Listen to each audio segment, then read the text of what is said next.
समागत्य तिष्ठं तमानन्दकन्दं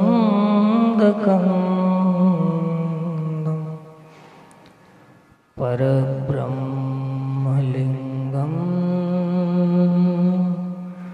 भजे पाण्डुरङ्गम्।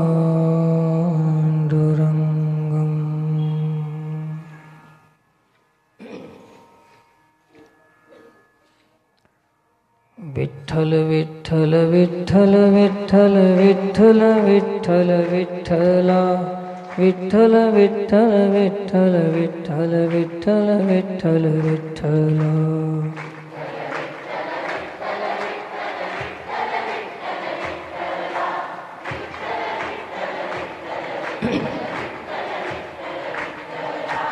विठ्ठल विठ्ठल विठ्ठल विठ्ठल विठ्ठल विठ्ठल विठ्ठला विठ्ठल विठ्ठल विठ्ठल विठ्ठल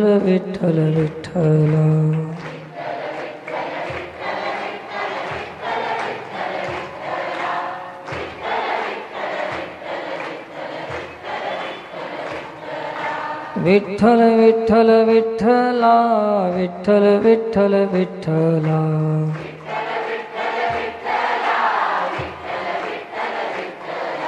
विठ्ठल विठ्ठल विठ्ठला विठ्ठल विठ्ठल विठ्ठला विठ्ठल विठ्ठल विठ्ठला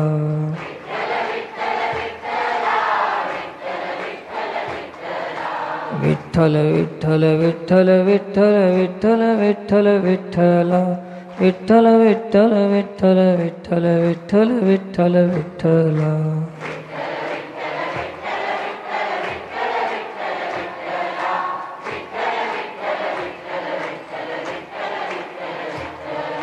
विठ्ठल विठ्ठल विठ्ठल विठ्ठल विठ्ठल विठ्ठल विठ्ठला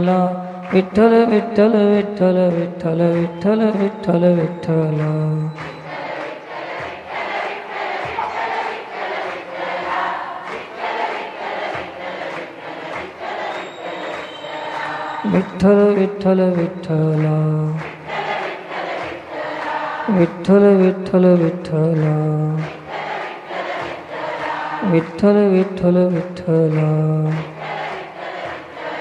विठ्ठल विठ्ठल विठ्ठला विठ्ठल विठ्ठल विठ्ठला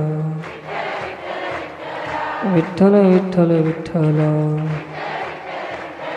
विठ्ठल विठ्ठल विठ्ठला पुंडलीक वरदे हरी विठ्ठल श्री ज्ञानदेव।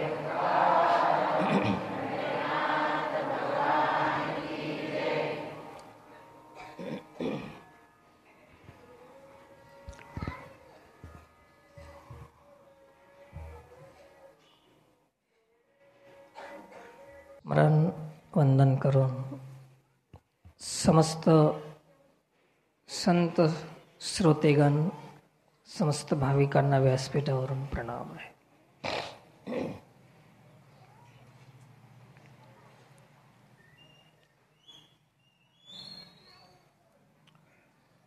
पौष महिन्यातील हे सत्संग कार्यक्रम आपले चालू आहेत।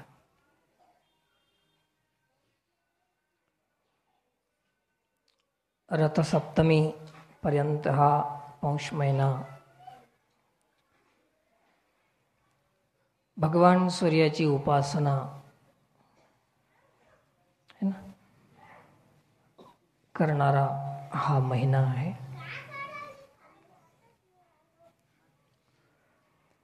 आणि हे रामतत्व जे आहे सूर्यवंशामध्ये त्या रामतत्वाचा प्रागट्य रामतत्वाचं व्यक्त होणं आपण आपल्या रामायणाच्या माध्यमातून ऐकत असतो।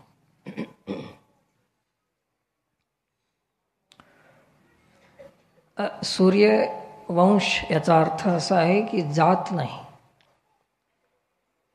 एक प्रकाश। सूर्य म्हणजे एक प्रकाश आहे आणि अंधाराचा नाश करण्यासाठी प्रकाशाची आवश्यकता आहे। अंधार वाढवण्याचा प्रयत्न करू नये, अंधाराचा नाश करण्याचा प्रयत्न करणं म्हणजेच सूर्यवंश. मी जरी त्या प्रयत्न केला तर मी सूर्यवंशी आहो, तुम्ही प्रयत्न केला तर तुम्ही सूर्यवंशी आहो. सूर्यवंशी म्हणजे काही खानदान नव्हतं, जात नव्हतं. कृपया कोण आहे सूर्यवंश? कोणता आहे? मराठी वंजारी नाही. सूर्यवंश म्हणजे ज्याला प्रकाशाचा नाश करण्याचं ज्ञान आहे अथवा करण्याचा प्रयत्न करतो, तो कोण आहे? हां, पटलं नसलं तरी वरून वरून तर म्हणा, हरकत नाही. आता तुम्हाला पटावंच याची जरुरी बी नाही. जे सत्य आहे ते सत्य आहे. आणि परमार्थामध्ये एक माझ्या ध्यानात आलेलं आहे असं की समाजाला राजी करण्यामध्ये जर आपण लागलो तर आपली नाराजी कधीही जाणार नाही. सगळ्यात मोठी गोष्ट आहे की स्वतः राजी व्हावं आणि याच्यासाठी सत्याचा स्वीकार करणं हेच स्वतः राजी करण्याची पद्धत आहे. स्वतः राजी केव्हा होते? सत्याचा स्वीकार केलं तर स्वतः राजी होऊ शकते. समाज, जनता, जग जर राजी करण्याचा प्रयत्न करेल तर आपली नाराजी जिंदगीभर जाणार नाही.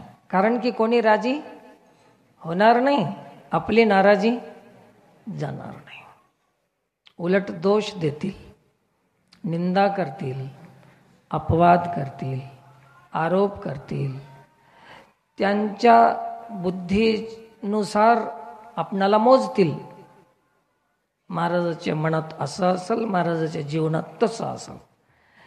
आहे काय त्याला माहीत नाही, पण आपल्या बुद्धीनुसार त्याला मोजायला सुरुवात करेल समाज.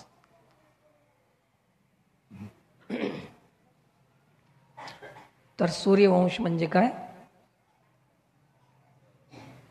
अंधाराचा नाश करण्याचं तत्व ज्याच्या हातात आलंय त्याचं नाव सूर्यवंश आहे.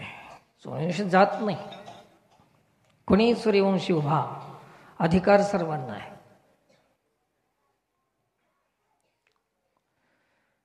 तसं भगवान कृष्णानं अर्जुनाला गीतेचा उपदेश करतानाही स्पष्ट केलेला आहे.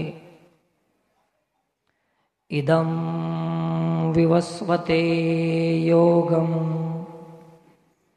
प्रोक्तवानहमव्ययं विवस्वान् मनवे प्राह मनुरिक्ष्वाकवे ब्रवीत्. इदं विवस्वते योगं. विवस्वत सूर्याचं नाव आहे. कोणाचं नाव आहे? सूर्य. सूर्य हे नाव नाही, सूर्य हे तत्व आहे, प्रकाश. आणि त्याचं नाव काय? विवस्वत. साऱ्या विश्वाला विश्वस्त करण्यासाठी, साऱ्या विश्वाला विश्वास देण्यासाठी, साऱ्या विश्वाला विश्वस्त करण्याचं काम ज्याच्याकडे आहे त्याचं नाव आहे विवस्वत. साऱ्या सृष्टीला. तुम्ही सगळे सांगा, सूर्य कोण्या जातीसाठी जास्त काम करते?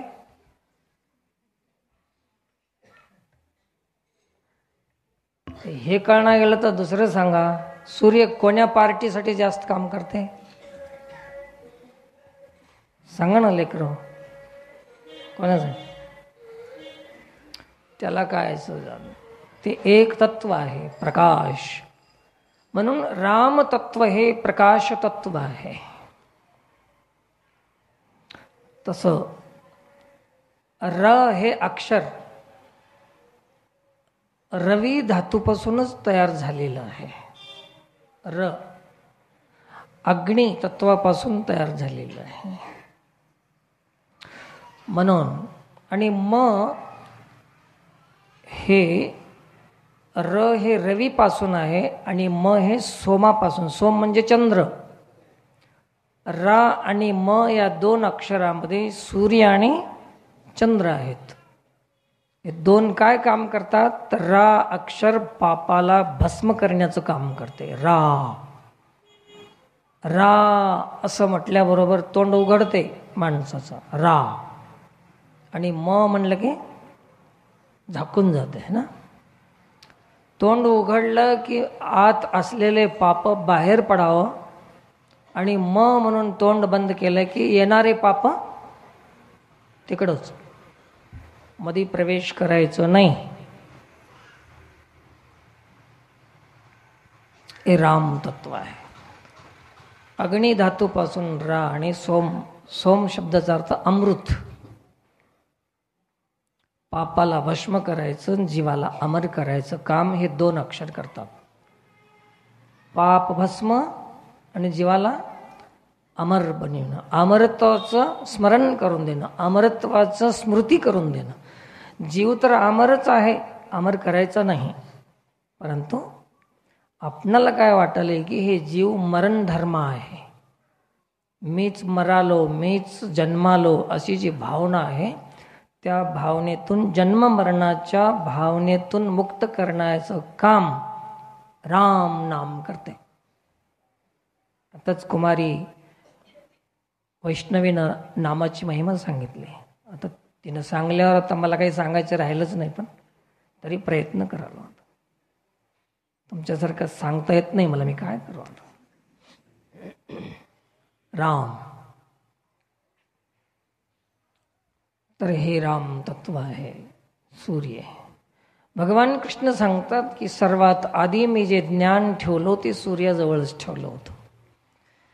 आता आमच्या माता भगिनी सूर्य काढतात, रथ काढतात, पाठावर पूजा करतात, पण यांना माहीत नाही की ते काय रथ आहे, मनोरथ काय आहेच माहीत नाही, रथ काय आहे माहीत नाही, सूर्य काय आहे, कशासाठी पूजा करावं हे काहीच माहीत नाही. केवळ सूर्याची उपासना प्रकाशासाठी आहे, म्हणजे ज्ञानासाठी. ज्ञान प्रकाश काय पाहिजे माणसाच्या जीवनामध्ये? ज्ञान. आणि अंधकाराचा नाश करण्यासाठी प्रकाश पाहिजे, आणि प्रकाश प्राप्त करण्यासाठी सूर्याची उपासना आहे, म्हणजेच राम तत्व आहे. तर हे राम तत्व अंधकाराचा नाश करीत जा.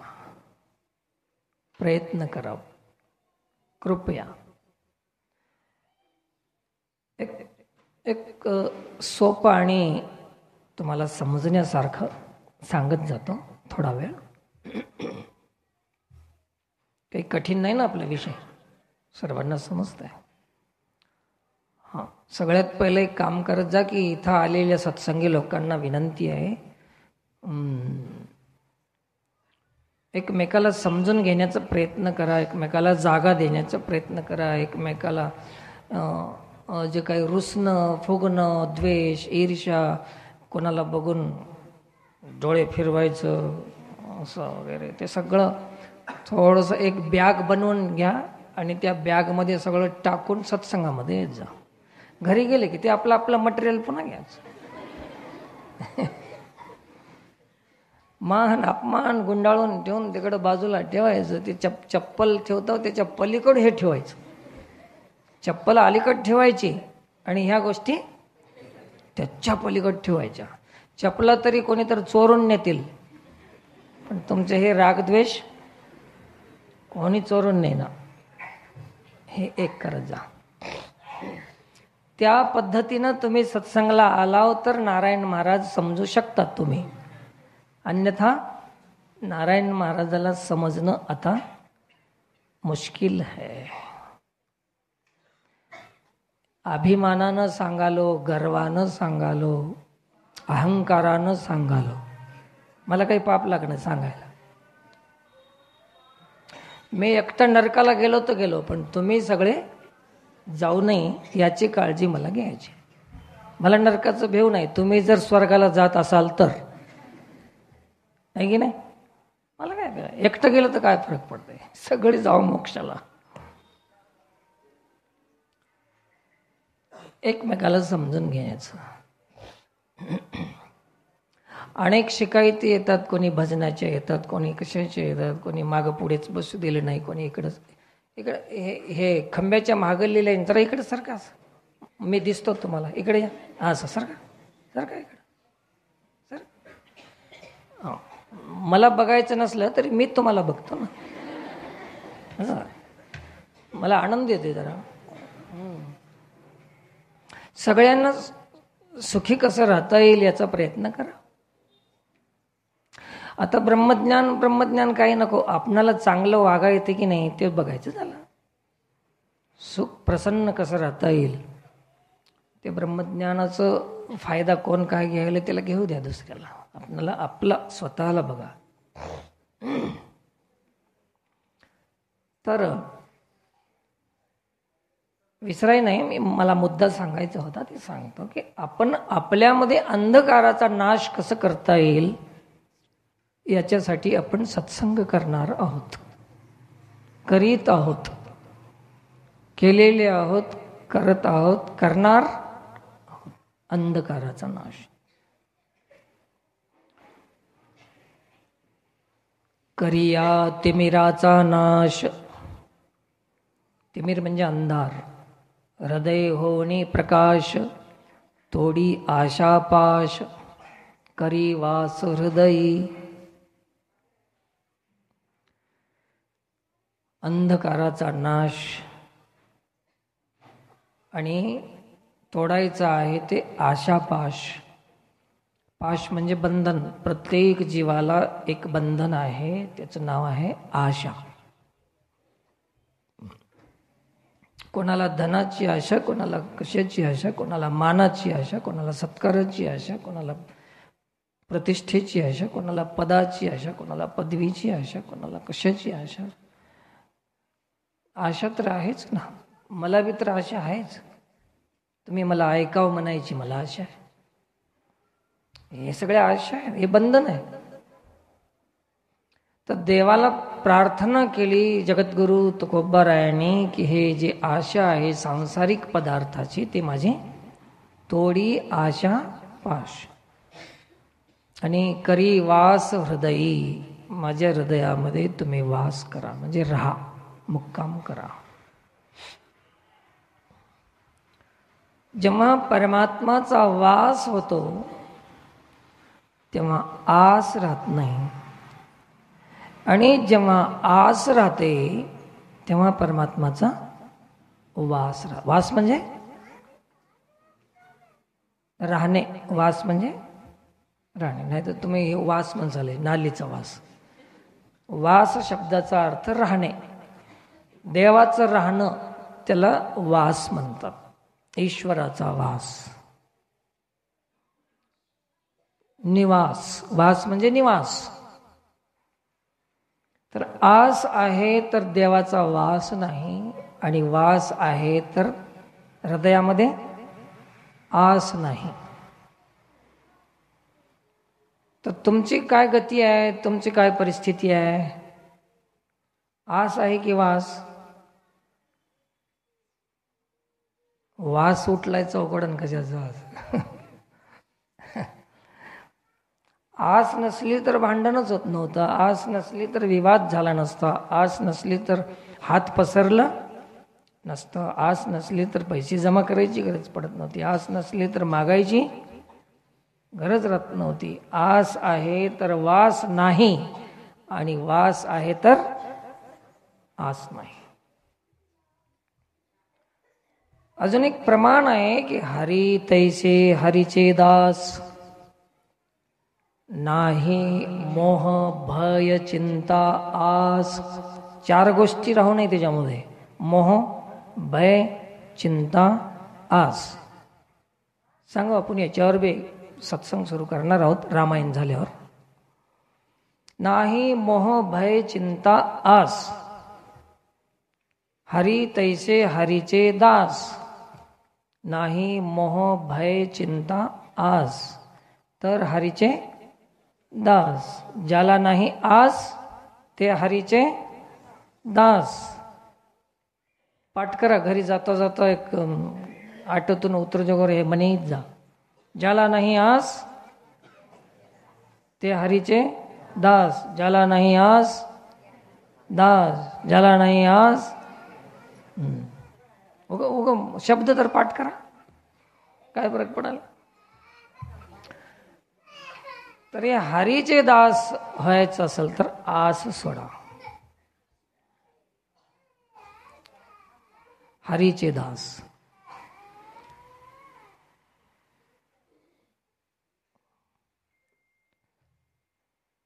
धरोणी राहती उदास, बळकट कास भक्तीची. धरोणी राहती उदास, बळकट कास भक्तीची. भक्तीची कास धरून राहतात. कास म्हणजे आधार, कास म्हणजे आश्रय.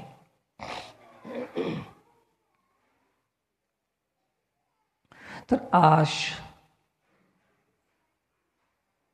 प्रकाश असेल तर आश जाईल. प्रकाश म्हणजेच परमात्मा, प्रकाश म्हणजेच ज्ञान. ज्ञान हेच परमात्माचं स्वरूप आहे, ज्ञान स्वरूप आहे, हेच गुरुचं स्वरूप आहे. केवलम ज्ञानमूर्ती, हेच तर प्रकाश आहे. बाबा अहंकार निशी घनदाट, गुरु कृपे फुटली पहाट. हे प्रकाश आहे. पहाट म्हणजे प्रकाश आणि रात्र म्हणजे अंधार. आपल्या जीवनामध्ये पहाट झाली की नाही आणि पहाट होईल की नाही, याच्यासाठी सत्संगाची गरज आहे. पहाट झाली पाहिजे. निराश, उदास, हताश हे सगळे गोष्टी जेव्हा दास होईल तेव्हा या सगळ्या गोष्टी संपून जातात. हरीचा दास झाला की संपलं काम.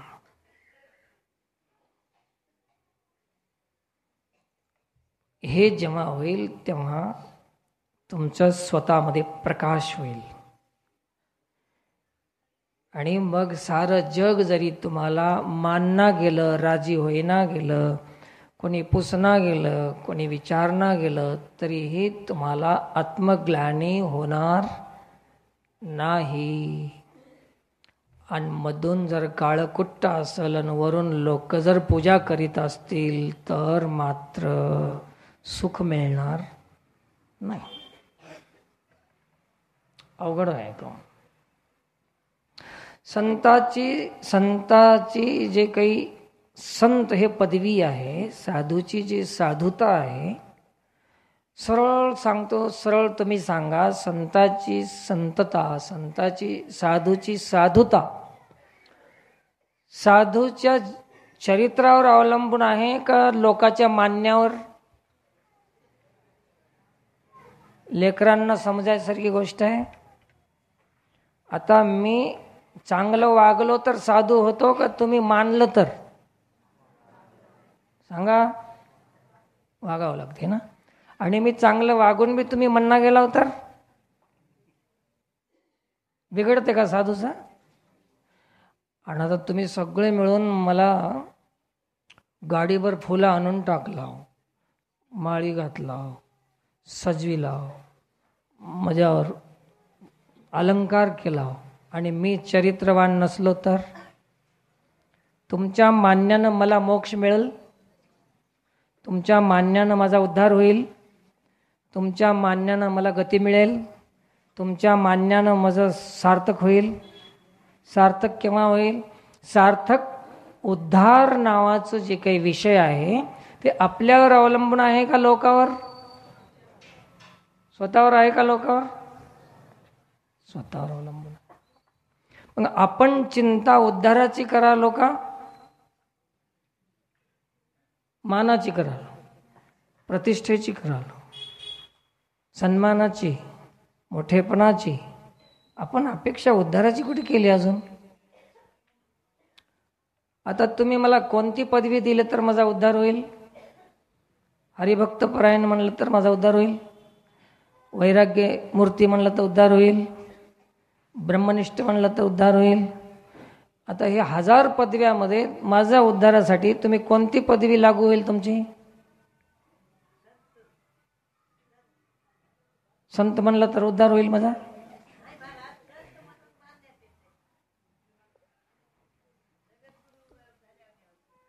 समजाले ते आपण मानले नव्हते की त्यांना असल्या नव्हते. कळालं ते.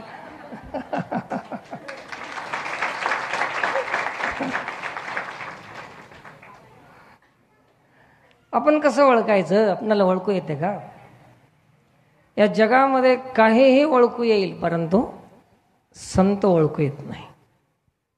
शास्त्राचं मत आहे, वेदाचं मत आहे. म्हणून संतांनी एक सांगितलंय की संत ओळखावा मरणी, उदार ओळखावा दाणी, शूर ओळखावा रणी. आहे की नाही? शूराची ओळख कुठं होते? युद्धामध्ये, रणांगणामध्ये होते. उदार माणसाची ओळख कुठं होते? दान करण्यामध्ये. हे सगळ्या गोष्टी अलीकडे ओळखू येतात, पण आखरीला ठेवले कोणाची ओळख? संत ओळखावा मरणे. आता आम्ही मेल्याच नाही, तुम्ही कशाहून मानता? आम्ही मेल्या तर माना तुम्ही, आहे की नाही? आता जर माणसाल, खबरदार, तुम्ही फसल्याशिवाय राहणार नाही. आत्ता मानू नका तुम्ही. संताची ओळख शेवटला ठेवलेली आहे. म्हणून संताची जयंती होत नाही. संताची पुण्यतिथी का होते? मेल्याशिवाय कळत नाही म्हणून, है ना?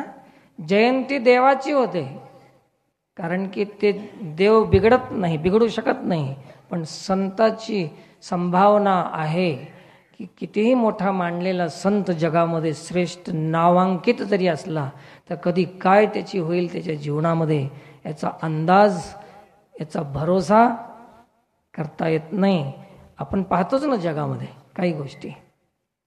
म्हणून आता जे साधू झालेत त्यांनी हुशार राहावं लागते की लोक मानालेत म्हणून आपण साधू होत नाही. तर आपण साधुता आपल्यामध्ये आली तर आपण साधू आहोत. आणि हे स्वतःलाच समजू शकते.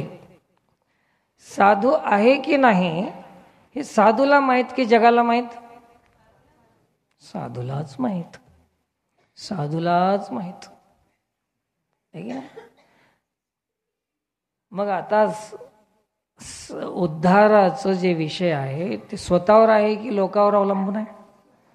मग सत्संग हे उद्धारासाठी आहे की लौकिकासाठी आहे? उद्धारासाठी आहे. आणि साधू म्हणजे काय? प्रवचन करणं की? साधू म्हणजे कीर्तन करणं की? साधू म्हणजे मठ बांधणं का? साधू म्हणजे काय? ज्याला साधलं, ज्याला साध्य झालं, ज्याची आस गेली, ज्याची माया गेली, ज्याचा मोह गेला आणि जे देवाला शरण गेले ते साधू आहे. आपण तर साधू तर कशाला बी म्हणतो आपण. कपडे बदलले साधू, मठ बांधला साधू, कीर्तन केलं साधू, सत्संग सांगितलं साधू. नारायण महाराज कोण आहे? साधू. येड्याचा बाजार. तर हे साधण्यासाठी त्याला प्रकाशाची गरज आहे. ज्याच्या जीवनामध्ये प्रकाश आहे. आता सांगतो, हे ठोकर कवा लागते? अंधारात की प्रकाशात? एक जबरदस्त भारी अभंग आहे महाराजांचा, संत एकनाथ महाराजांचा. चालता लागती गा गुणदोषाच्या ठेसा. आहे की नाही? संपत्ती विपत्तीचा मानियला भरोसा. कन्या पुत्र आप्तजन शिष्य मंडळी हे तो सहज ओळसा. या भ्रमडोही बुडालो, धावे गुरुराया सर्वेशा. धर्म जागो गुरु महिमा, देही दावीला देव. निवारोनी भवर जाळे, अवघा निरसला भेव. तर तुम्ही आम्ही कशाला मानाला, डोहाला की साधूला? चुप. तेरी चुप मेरी चुप. आम्ही आतापर्यंत त्या ढवालाच मानित आलो, साधू आणि भेटलंच नाही. प्रार्थना आहे प्रभू चरणी की हे देवा, ऐसे कैसे याने भेटती ती साधू, ज्याचा तर्क वेना अतर्क्य बोधू.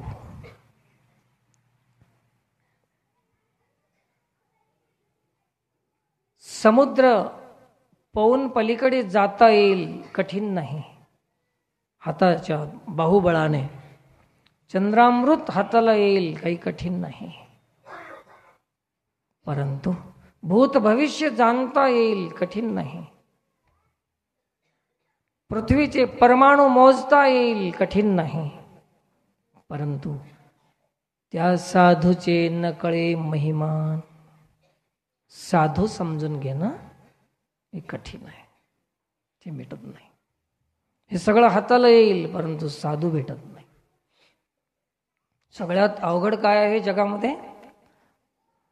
काही गोष्टी अवघड आहेत, काही गोष्टी अवघड आहेत. आता एखाद्या गरीबाला श्रीमंत होणं अवघड आहे, एखाद्या श्रीमंताला गरीब होणं अवघड आहे. पैसे खर्च वाटणार तर गरीब होईच ना. एखाद्याला सगळ्या संसारातल्या गोष्टी अवघड आहेत, पण एक गोष्ट अशी आहे की बहु अवघड आहे. कोणती? सगळ्या गोष्टी नुसत्या अवघड आहेत आणि एक गोष्ट बहु अवघड आहे. त्याचं नाव आहे संत भेटी. बहु अवघड आहे संत भेटी. आणि आता तर पावला पावलाला संत भेटालेत आपणाला. गावागावात महाराज, घराघरात महाराज. सर्वे ब्रह्म वदिष्यन्ति. प्रत्येक माणूस आता ब्रह्मज्ञान सांगणार आहे. कलियुगामध्ये सर्वे म्हणजे जेवढे आलेत तेवढे, जेवढे आहेत तेवढे, जेवढे जन्मलेत तेवढे. सर्वे ब्रह्म वदिष्यन्ति. सगळेच ब्रह्मज्ञान सांगतील. वदिष्यन्ति म्हणजे बोलतील. संप्राप्तेच कलियुगे. या कलियुगामध्ये प्रत्येक माणूस ब्रह्मज्ञानी सांगणारा होईल. ब्रह्मज्ञानी होणार नाही, ब्रह्मज्ञान सांगणारा होईल. नैव तिष्ठन्ति मैत्रेय. परंतु ब्रह्मज्ञानामध्ये टिकून राहणार नाही, स्थित होणार नाही. ब्रह्मज्ञानाच्या भावामध्ये टिकून राहणार नाही. नैव तिष्ठन्ति मैत्रेय. मग काय होतील? सांगतील ब्रह्मज्ञान, पण होतील कोण?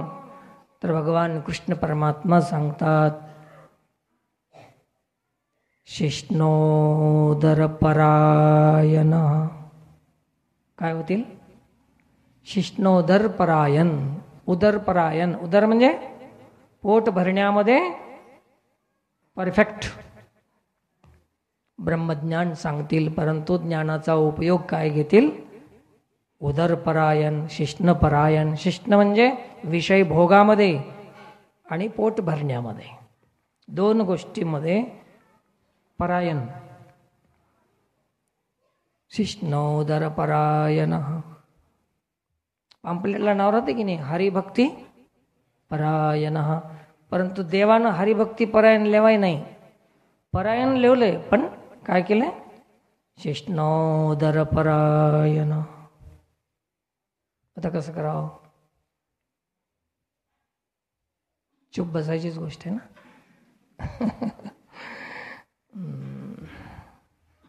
चला, भगवान राम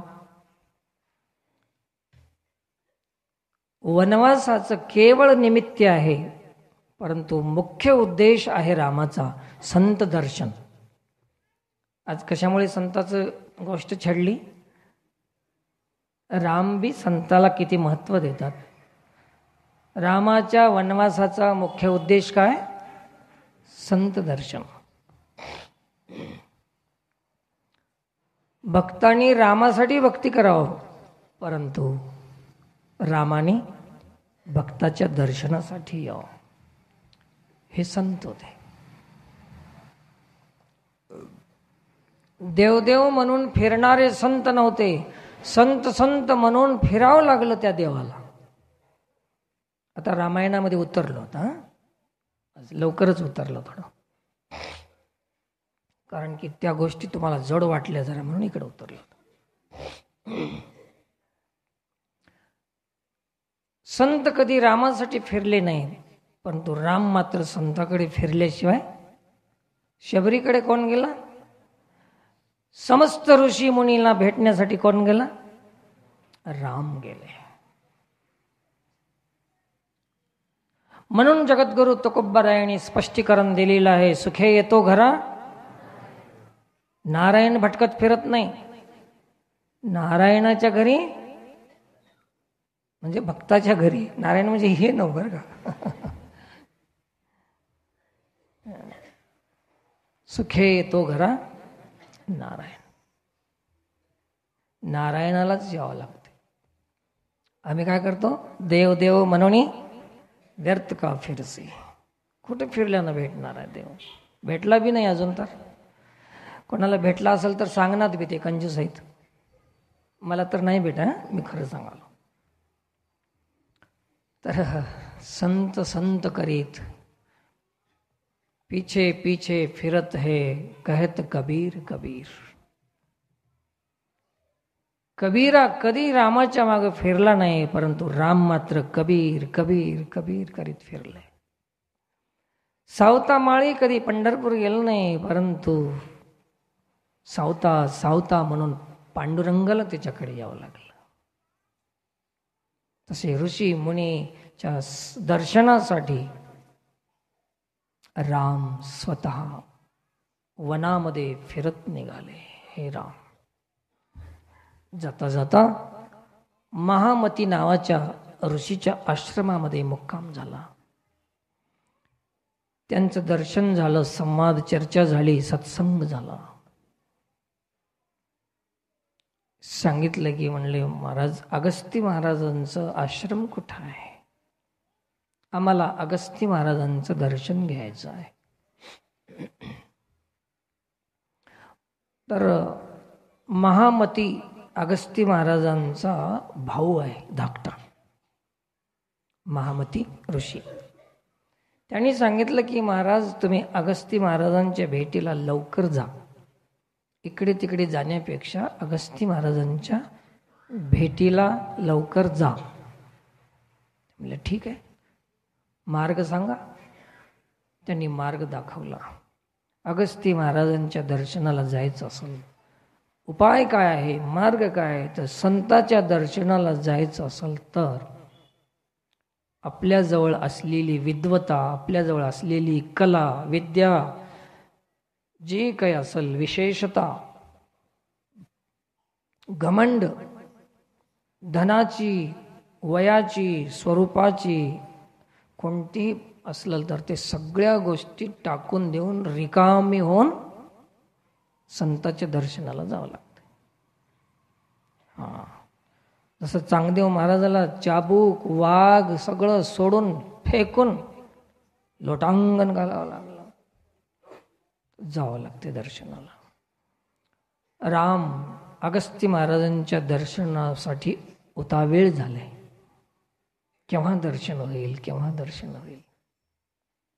महामती मुनीनं ते मार्ग सांगितला. राम निघाले. जात असताना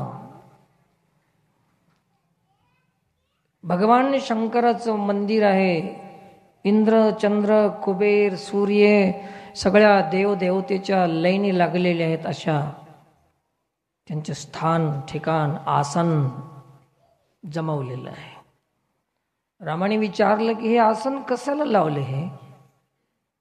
भगवान शंकराचं आसन आहे, इंद्राचं, चंद्राचं, कुबेराचं, यमाचं, वरुणाचं, अग्निदेवाचं, वायुदेवाचं आसन लावून आहे. सगळ्या देवी देवता, दुर्गा, जगदंबा, महाकाली, पोच्चम्मा, बोड्यम्मा, सगळे आसन लावून आहेत असे लाईन्स आसन.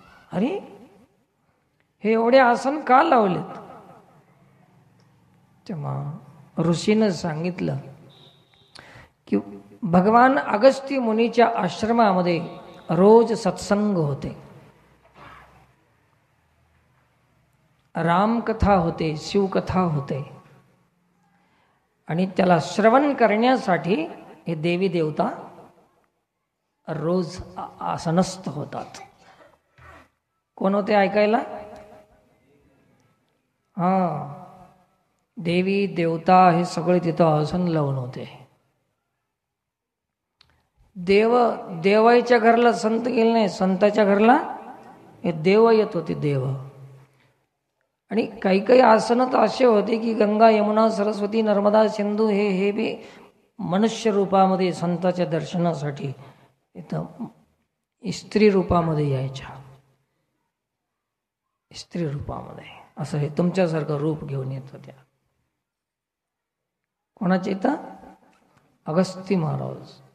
आणि महामती मुनीनं सांगितलं की अगस्ती महाराजामध्ये एवढी शक्ती आहे, एवढं सामर्थ्य आहे. सामर्थ्य सांगत असताना एक उदाहरण, एक गोष्ट सांगितली महामती. त्या दंडकारण्यामध्ये, वनामध्ये 2 राक्षस जवळपास असायचे. 2 राक्षसाची गोष्ट सांगितली. एकाचं नाव आहे वातापी, राक्षसाचं नाव काय, आणि दुसरा त्याचा भाऊ आहे इल्वल. काय नाव? वातापी आणि इल्वल. खान साहेब, मोहम्मद साहेब म्हणल्याने हे 2 नाव त्याच्यात. वातापी आणि इल्वल हे 2 राक्षस होते. तर त्यांनी काय करायचे की वातापी ब्राह्मणाचा वेश घ्यायचा. अरे कोणती बी गोष्ट जर धोका द्यायची असेल, कोणावर अन्याय करायचा असेल, कोणाचा घात करायचा असेल, तर सगळ्यात सोपं सोंग कोणतं हो? चुप. महाराज बन जाना सबसे बेहतर. लोकाला लुटायचं असेल तर सगळ्यात सोपं सोंग कोणतं? महाराज हो. दक्षिणा काढायचं असेल तर, एखाद्या बाईला पळून न्यायचं असेल कुठं, सीतेला पळून नेण्यासाठी कोणतं सोंग आणलं होतं? कोण होता? कोण झाला? कोण? त्याच्यामुळे सांगलो रामायणातली गोष्ट. आता कोणी राहिलं नाही तसं, रामायणातली कथा सांगलो तुम्हाला. हे सोंग सोपं आहे. तर वातापी ब्राह्मण व्हायचं आणि त्यानं एक हॉटेल, एक धाबा, काय म्हणतात त्याला, धाबा म्हणा, सोनपल्ली म्हणा, एक तयार केलं. त्याला हॉटेल तयार केलं, बढिया हॉटेल, राजस्थानी हॉटेल आहे ना, स्वीट होम काय म्हणतात त्याला, होम मस्त बनविलं असं तयार केलं. आणि ब्राह्मण भोजन, शुद्ध शाकाहारी ब्राह्मण भोजन असं बोर्ड लावून टाकलं. कोण लावला? वातापीनं. त्या जंगलामध्ये राहणारे लोक, ब्राह्मण, अन्नसत्र आहे म्हणून अनुष्ठान करायचे, जप करायचे, जेवायला तिथे यायचे. ब्राह्मण आला की ते वातापीनं ब्राह्मण होऊन त्याचा आदर करायचं. या या या या महाराज या, नमस्कार नमस्कार. मग त्याला पाय धुवायला पाणी द्यायचं, साबण द्यायचं, हात धुवायला. बसा महाराज, तुमच्यासाठीच आम्ही भोजन तयार केलेलं आहे आणि जेवण करा, अतिथी देवो भवा म्हणायचं. ब्राह्मण बी खुश. आता ब्राह्मणाला बी जेवण जास्त आवडतेच, ब्राह्मणम भोजनम प्रिय. सगळ्यात जास्त ब्राह्मणाला काय आवडते? भोजन. ते बी आपल्यासारखं नाही, 56 भोग पाहिजे. शिरा तर लय दाबून खातात तुपाचा. माफ करा कोणी असतील तर ब्राह्मण. भोजन आवडते त्याला, ते यायचं विचार. आल्यानंतर ते इल्वल नावाचं जे काही राक्षस आहे ते पदार्थ व्हायचं त्यानं. बालुशाही, लड्डू, जिलेबी, गुलाबजाम, अजून काय ते पांढरे काय म्हणतात, रसगुल्ला व्हायचं. ते जास्त व्हायचं. ब्राह्मणाला आवडायचं गोड. ते कोण होत होता? इल्वल. ते पदार्थ व्हायचा. मग त्यानं खायचं, त्या ब्राह्मणानं रसगुल्ले दाबून खायचे. खाल्यावर त्या वातापीनं हाक मारायचं, ओ इल्वल. मग त्याने औ म्हणायचं पोटामध्ये. कोणाच्या? ज्यानं जेवलंय त्याच्या पोटामध्ये हाक मारलं की त्यानं औ म्हणायचं. ये लवकर ये म्हणलं की त्या खालेल्या ब्राह्मणाचं पोट फाडून बाहेर निघायचं. मग ते ब्राह्मण मरून जायचं आणि हे दोघं मिळून ब्राह्मणाला खाऊन घ्यायचे. असे राक्षसाचं असं हॉटेल बरेच दिवस चाललं. चलता चलता एक दिवस अगस्ती महाराजच त्या हॉटेलात गेले म्हणजे खायसाठी नाही, हे कळाल्यानंच गेले. असं काम चालू आहे. गेले महाराज, रसगुल्ले बघितले. अतिथी देवो भव, पूजा अर्चा सगळं काही झालं. ताट वाढलं. अगस्ती महाराजांनी आचमन केले. देवाचं नाम स्मरण, नाम घेता ग्रासोग्रासी.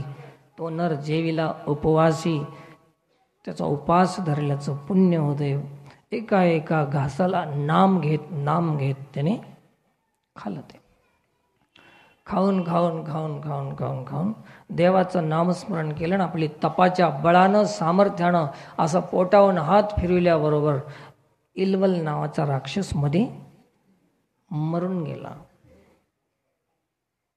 मध्येच मरून गेला. आणि यानं हाक मारलं. कोण? वातापी. इल्वल. यानं म्हणला इल्वल नाही, आता तो एकटाच राहिलास. इल्वल गेला मध्ये. अगस्ती महाराज म्हणले इल्वल निघणार नाही आता. काय झाला? भस्म झाला म्हणे मध्ये. राख होऊन गेली त्याची राख. त्या वातापीला आला राग. म्हणले माझ्या भावाला भस्म करणारा तू कोण? त्या म्हणला मी अगस्ती. त्याने म्हणलं आमच्या ब्राह्मणाला खाणारे तुम्ही कोण? मग तोंड वासून विक्राळ रूप धारण करून त्याला खायला गेला. कोण? वातापी. महाराजांनी असे डोळे फाडल्याबरोबर डोळ्यातून अग्नी निघाला आणि वातापी जळून भस्म होऊन गेला. तेव्हापासून ते हॉटेल बंद झालं. पण तिथं कोणत्याच गाड्या थांबणं गेल्या.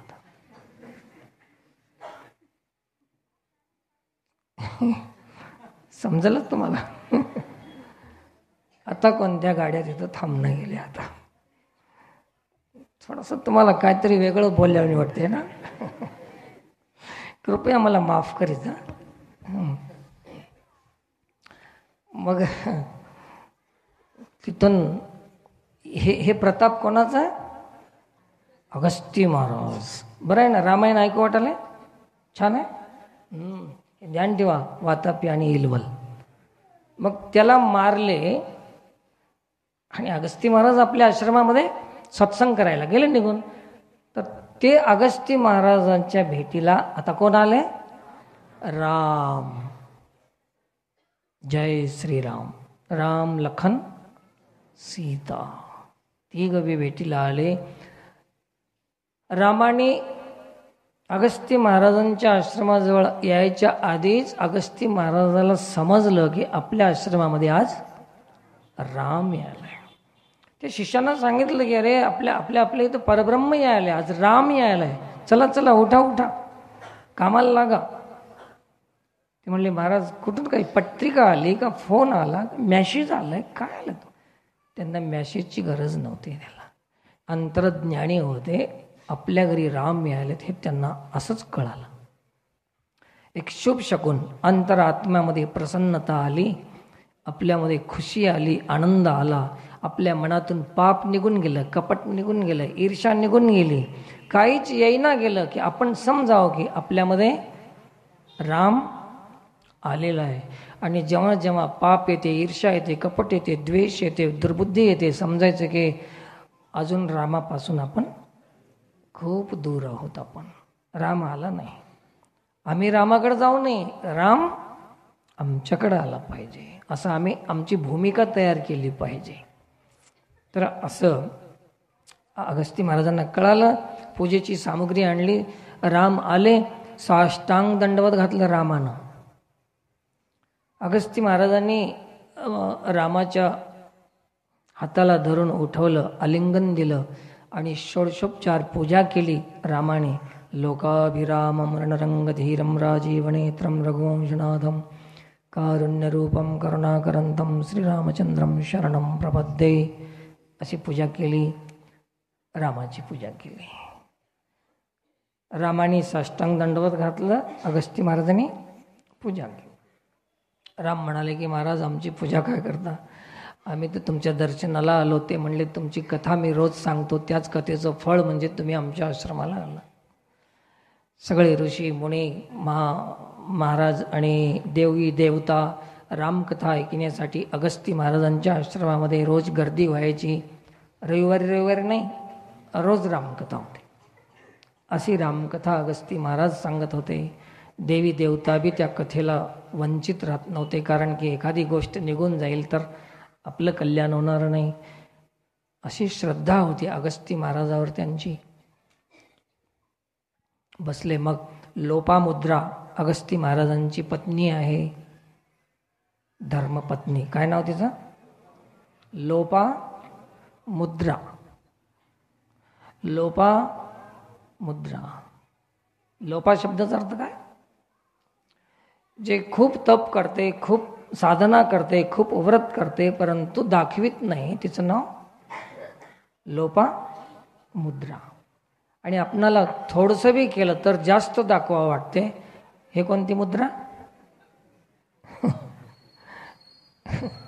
तर ती लोपामुद्रा होती.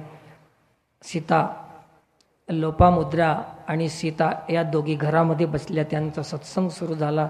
इकडे अगस्ती महाराज आणि राम बसले, लक्ष्मण बसले जवळ, यांचा सत्संग सुरू झाला. तिकडं लोपामुद्रेनं सीतेची पूजा केली, आतिथ्य केलं, आदर केला. तिला काय द्यायचं होतं ते सौभाग्याचं जे काही होतं ते दिलं. तिळगुळ, बांगड्या है ना द्यायच्या होत्या, कुंकवाचा करंडा लोपामुद्रेनं दिली. पुढे काम देते, आता तुला हे युद्ध आहे, पुढे राक्षसांचा संघर्ष आहे, 14 वर्ष वनवासात घालावं लागते, त्याच्यासाठी एक सहकार्य म्हणून लोपामुद्रेनं काही मंत्र दिले, काही विद्या दिली, हे सगळं दिलं. भगवान अगस्ती महाराजांनी राक्षसाला मारण्यासाठी शस्त्र, अस्त्र, मंत्र, विद्या रामाला दिली. हे अमुक राक्षसाला मारायचं, हे अमुक राक्षसाला मारायचं, ह्या बाणानं असं होते, त्या शस्त्रानं तसं होते, असं सगळं ज्ञान अगस्ती महाराजांनी रामाला दिलं. रामाकडं नव्हतं का? होतं, परंतु संतांचा मान वाढवण्यासाठी राम हे सगळी लीला करालेत. रामाला गरज नाही कशाची, शस्त्राची गरज नाही, अस्त्राची गरज नाही. राम तर राम आहे. जिथून सगळ्या सामर्थ्याचा जन्म होते त्याला दुसऱ्याच्या आधाराची गरज काय? परंतु संताचा मान वाढवण्यासाठी राम प्रत्येक ऋषीच्या संताच्या घरी भेट द्यायला चाललेत. अगस्ती महाराजांसंग चर्चा झाली. झाल्यानंतर जाता जाता आता जसं आता आपला सत्संग संपत आलाय तसं ते बी संपत आला होता. रामाने प्रश्न केला की म्हणले महाराज याला दंडकारण्य नाव का आलं? उगाच थोडक्यामध्ये सांगून जातो मी तुम्हाला. त्याचं नाव काय होतं त्या अरण्याचं? दंडकारण्य. अगस्ती महाराज सांगू लागले की हे याचं नाव दंडकारण्य असं पडलं की पूर्वीच्या काळामध्ये दंडक नावाचा एक राजा होता. काय नाव? दंडक नावाचा राजा होता. आणि भृगुवंशामध्ये एक च्यवन नावाचे ऋषी झाले. काय नाव ऋषीचं? पुढच्या सत्संगमध्ये हे सगळे नाव विचारतो तुम्हाला. वातापी, एल्वल, अगस्ती, महामती, आता भृगु आणि लोपामुद्रा आणि च्यवन ऋषी होते एक. च्यवनप्राश कोण कोण खाते? त्याच ऋषीच्या नावानं त्याला ते नाव आलेलं आहे. औषधी तयार केलेली आहे त्यामध्ये. आयुर्वेद औषध च्यवन. तर ते च्यवन ऋषी आपल्या तप करीत असताना दंडक नावाचा राजा त्या च्यवन ऋषीकडे भेटायला आला. भेटल्यानंतर राजा राजमद होता, त्याला पदाचा मद होता. मदोन्मत्त झालेला राजा, कोणालाही मानित नव्हता, गर्व आला होता, मोठा ताठा आला होता. आणि त्यांनी त्या ऋषीला कमी समजून त्याचा अपमान केला. दंडक राजानं च्यवन ऋषीचा अपमान केला. अपमान केल्यावर च्यवन ऋषीनं तपाचं सामर्थ्य असल्यामुळे त्याला श्राप दिला. पहिले श्राप देत होते, आता त्याच्याहून लय देतात श्राप, पण कोणीच जळणार. आता हे श्राप देणारेच जळून जातात देऊन देऊन. च्यवन ऋषीनं असा श्राप दिला, जल जाओ. त्याची खानदान, त्याचं राज्य, त्याचं ते पूर्ण एरिया, ते जंगल, ते सगळं जळून गेला. पशु पक्षी काहीच राहिलं नाही. हजारो वर्ष निघून गेले, तेवढा एरिया पाऊस पडत नाही, गवत उठत नाही, झाड येत नाही, पक्षी नाही, माणूस नाही, राक्षस नाही, कोणीच नाही. शून्य प्रदेश, चुप. त्या एरियामध्ये काहीच नाही, गाजावाजा नाही, काहीच नाही. असं होऊन गेल्यानंतर लाखो एकर एरिया असा जर झाला देशामध्ये, तर देशाचं किती नुकसान आहे. कोणाच्या श्रापामुळे, तर कोणाच्या बॉम्ब स्फोटामुळे. आता काही देशामध्ये आज बी पीक का पिकत नाही? इफेक्ट आहे. अणुबॉम्ब जे विषाणू आहेत त्याचा परिणाम होते जमिनीवर आणि तिथं पीक पिकत नाही, धान्य येत नाही, वृक्ष येत नाही, ऑक्सिजन मिळत नाही, रोग होतात, विकलांग होतात, हातपाय गळून जातात, इत्यादी बिमाऱ्या त्या रोगामुळे, त्या वातावरणामुळे येतात. श्वासामध्ये त्रास होण्याचं कारणही तेच आहे. इत्यादी गोष्टी त्याच्यामुळे होतात. पण हे तर ठीक नाही. मग काय झालं आता, याला कसं ठीक करायचं? तर नारद मुनीला चिंता लागली. आता थोडं नारद मुनीकडे होत ना. नारद मुनी तर माहीत आहेत ना. नारायण.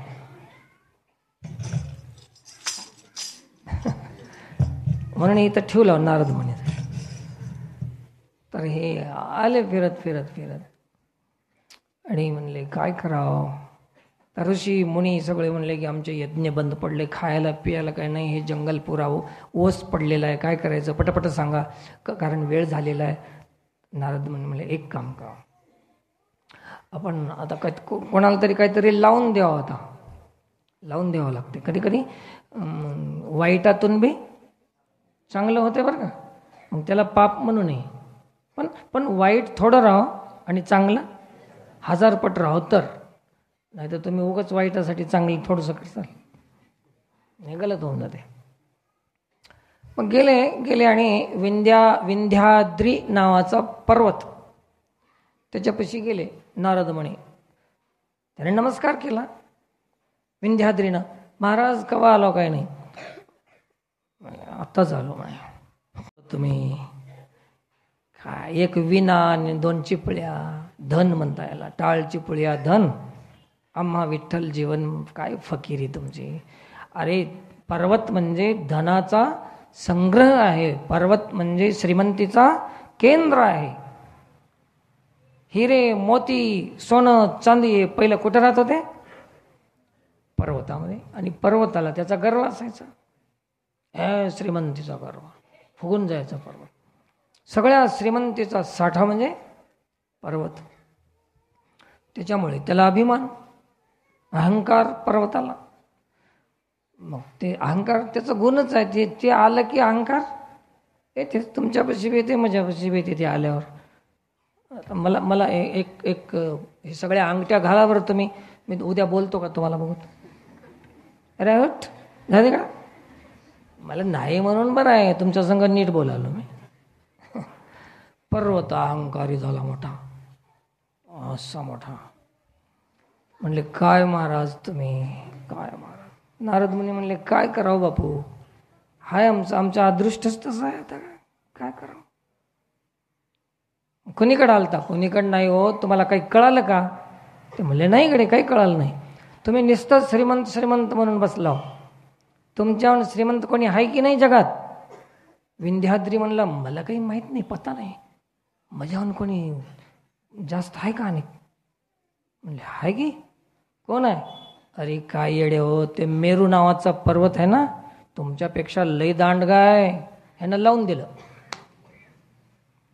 विंध्याद्री म्हणला माझ्यापेक्षा मोठा कस काय आणि कसं होऊ शकते? असं शक्य नाही. मग तेच तर सांगायला आलो म्हणले, मला कर्मना गेलं म्हणले. नारद मुनी विंध्याद्री आपला पर्वत आहे, मेरू ह्याच्याहून मोठा होईल तर कसं होईल? चिंता लागली मला. ज्याची त्याला आपली आपली चिंता राहते, आपल्या आपल्या महाराजाची, आपल्या आपल्या मठायची, आपल्या आपल्या माणसाची. नारद मुनी म्हणले मला भी चिंता लागली तुमची. विंध्याद्री म्हणला ठीक है, आता अभी देखेंगे उसकी. विंध्याद्री जे वाढाय सुरू केला. मेरूपेक्षा जास्त झाला, उंच गेला. उंच गेल्यावर गंमत काय झाली? चंद्र सूर्याचा प्रवास बंद होऊन गेला, प्रकाश नाही. आणि मग दंडकारण्यच नाही, साऱ्या सृष्टीतले यज्ञ, पूजा, हवन सगळं बंद होऊन गेलं. देवलोकामध्ये हळवळ चळवळ उडाली. सगळे आले ब्रह्मदेवापाशी, ब्रह्मदेव आले त्या ह्याच्यापाशी, ते देव गेले त्याच्यापाशी. सगळ्या देवानं मिटिंग घेतली लवकरच तातडीची. म्हणले कसं करूत आता, हे विंध्याद्री पर्वत लईच वाढालाय. त्यावेळेस पुन्हा नारद मुनीकडे गेले. हे देव कोणाकडे गेले? म्हणले असलं काम करायला नंबर 1 कोण आहे? नारद मुनीच बरं आहे, दुसऱ्याला जमत नाही. कारण की नारद मुनी भ्रष्टाचार करत नाही. कोणी काही दिलं तर घेत नाही, स्वार्थी नाही. दुसऱ्या महाराजाला वाट लाव तर एखादी करोड रुपये देऊन घरी बसितेत त्याला. यानं घेत नाही आणि गुणानं राहत नाही. चला म्हणले नारद मुनीकडे गेले. पुन्हा म्हणले देव लोक महाराज तुमच्याकडे आला. ह्याला कळालं का आले ते, यानंच लावलेलं होतं. म्हणले सांगा काय? म्हणले काहीच नाही. म्हणले महाराज तुमच्याशिवाय. अरे पण सांगा तरी, काय फीस देतो सांगा. फीस काही नाही म्हणे. एक काम करा, विंध्याद्री पर्वत लय वाढलाय ना सगळ्यास, हे सगळं बंद होऊन गेले, तुम्ही काय करणार? मी करतो म्हणला सगळं काय करायचे ते. नारद मुनीनं सगळ्या देवतांना आश्वासन दिलं. देवता निघून गेल्या. नारद मुनीनं विना उचलला, चिपळ्या उचलल्या. नारायण नारायण थेट अगस्ती महाराजांच्या आश्रमात. महाराज प्रणाम प्रणाम, साष्टांग दंडवत प्रणाम. महाराज म्हणले या आगत स्वागत सुस्वागतम. महाराज नारद मुनीला बसिले, पूजा केली. नारद मुनीनं प्रणाम केला. म्हणले कोणीकडे आलात? काही नाही. म्हणले असं काम आहे तुमच्याकडं. आणि ते विंध्याद्री लईच माजलं म्हणे.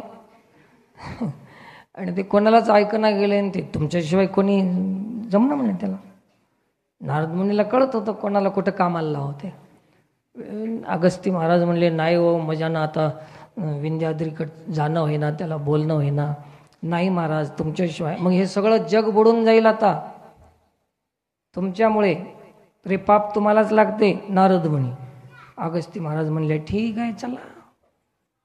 नारद मुनीची गोष्ट ऐकली. विंध्याद्रीला समजून सांगायला कोण आले? अगस्ती महाराज आले, निघाल्याबरोबर जसं जसं अगस्ती महाराज चालले तसं च्यवन ऋषीचा श्राप होता त्या दंडकारण्यामध्ये, ते श्राप मुक्त झाला, ते अरण्य श्राप निघून गेला. लगेच वातावरण बनायला सुरू झालं, पाऊस पडण्यास सुरू झाला, वस्ती सुरू झाली. पण पर्वताला कसं करायचं? त्यावेळेस अगस्ती महाराज जाऊन उभे राहिले. विंध्याद्रीनं पाहिलं वरून असं खाली. अगस्ती महाराजाला, महाराज तुम्ही कोणीकडं? तू खाली ये सांगतो म्हणला तुला. मी खाली आल्यावर माझ्याहून मेरू मोठा होते की तू ये म्हणला खाली. आता मला इकडं रामेश्वरमला जायचं आहे म्हणलं, दक्षिण दिशेला. मी आलो काशीहून, मला जायचं इकडं, आणि मी म्हातारा झालो, माझा प्रवास मला खपत नाही, आणि तू इतका आडवा आलास, आता मी कसं जाऊ मी चढून? विंध्याद्री म्हणला, महाराज हेच का संकट?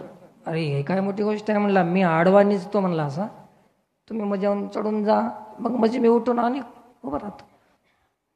तो आडवा तर होय म्हणला. आधी पर्वत आडवा झाला.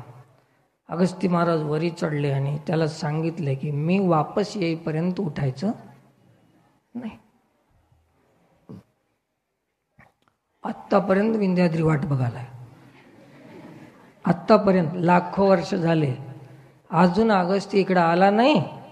विंध्याद्री आज बी जर अगस्ती इकडं जर आला तर आता बी पर्वत उठून उभं राहते. जे अगस्ती महाराज गेले तिकडं ते तिकडंच राहून गेले, तिकडंच सत्संग सुरू झाला.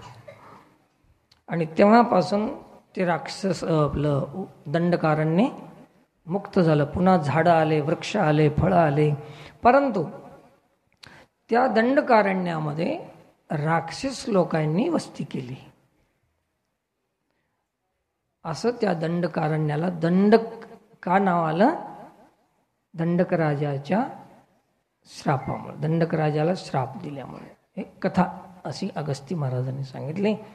आणि हे कार्यक्रम आता त्या दंडकारण्यामध्ये अगस्ती महाराजांनी एक जागा सांगितली की इथं एक गंगा वाहते, गंगा, आणि त्या गंगेच्या तीरावर एक पंचवटी स्थळ आहे.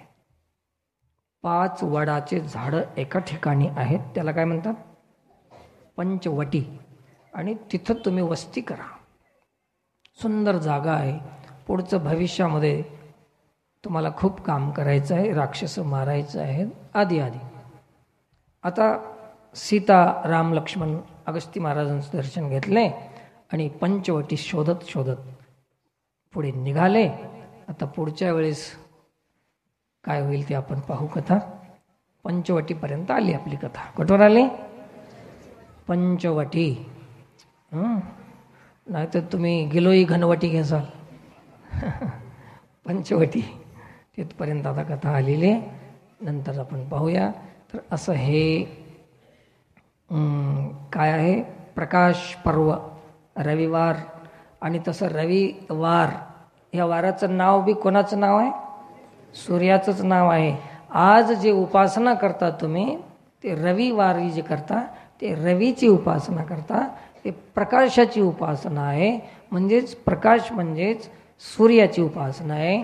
आणि त्या सूर्याची उपासना म्हणजेच सूर्यवंशामध्ये आलेल्या रामाची उपासना आहे, रामतत्वाची उपासना आहे. तुम्ही कोणती बी उपासना करा, मी रामतत्वावरच आणून सोडणार त्याला, आहे की नाही? कोणी कोणी बी. तर हे रामतत्व आहे. झालेली सेवा भगवतचरणी समर्पित करून सेवेला पूर्णविराम. खूप सुंदर आपल्या मुली आता सत्संग सांगाल्या.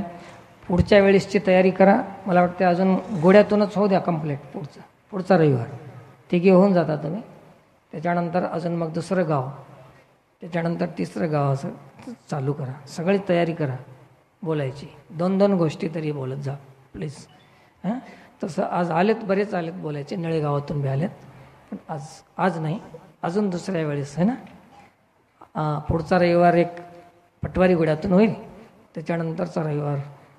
पण हे बी एक अडचण आहे की हे आता संक्रांतीच्या सुट्ट्यामध्ये आलेले आहेत, पुन्हा हे राहत नाहीत. पुन्हा उन्हाळ्याच्या सुट्ट्यामध्ये बघू, आहे ना. जेव्हा आलं तेव्हा पाहू आपण. खूप खूप धन्यवाद. झालेली सेवा भगवतचरणी समर्पित करून सेवेला पूर्णविराम. पुंडलिक वरदे हरी विठ्ठल. श्री ज्ञानदेव तुकाराम. पंढरीनाथ भगवान की